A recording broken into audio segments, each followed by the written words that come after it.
I want to bring in Claire McCaskill on the same question I posed to my colleague Vaughn, and I want to reread it because it's breathtaking. The Kansas City Star laying it out there. This is what they write about Senator Josh Hawley. Quote, "No one other than President Donald Trump himself is more responsible for Wednesday's coup attempt at the U.S. Capitol than one Joshua David Hawley, the 41-year-old junior senator from Missouri, who put out a fundraising appeal while the siege was underway."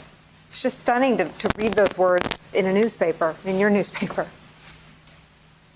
Yeah, this is has been weird for me. I'm old-fashioned, and I was taught that when you lose an election, you take the high road, and you don't spend the next years of your life pointing out the flaws of your opponent who defeated you. And so I have tried with some, which is hard for me, as you know, with some discipline to avoid direct criticism of Josh Hawley. But the moment has come, and by the way, that concept kind of appears quaint at this point in time, that we would try to have some kind of good manners about political losses in light of what Josh Hawley is engaged in.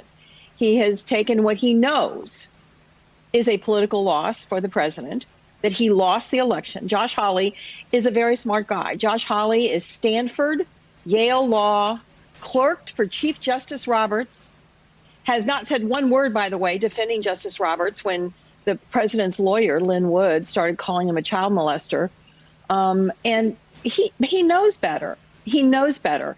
It is such a craven political move. He is calculating. This is a guy who has more ambition than common sense. And he is in a big hurry. He barely had gotten elected attorney general when he promised he wouldn't use that office to run for another. And then he was running for United States Senate. He barely gets elected to the United States Senate, and he's running for president. And in the process of him trying to be hyper ambitious, he has compromised not just what I think is integrity that you should have if you're an elected office holder, but the national security of this country. Claire, I'm just going to reject the idea that he's smart because he went to fancy schools. Okay, so I'm going to just we're going to agree to disagree because smart. Maybe he's well educated. He's not smart. Let me put back the picture we just had on. This is him with a fist raised to the men and women who committed the crimes of sedition and insurrection today, in the words of President-elect Biden. Let me tell you what else he put in motion. And the Kansas City Star writes plainly that he has, quote, blood on his hands, end quote. What he put in motion, and I know a little bit about how the Republicans roll, is a race to the bottom. When he came out and said that he was going to join the Republicans in the House, and they didn't have the power to object to the certification. We should be really clear with our words, to object to the counting of the certified electoral votes. He put in motion 11 other craven senators from the Republican Party joining him.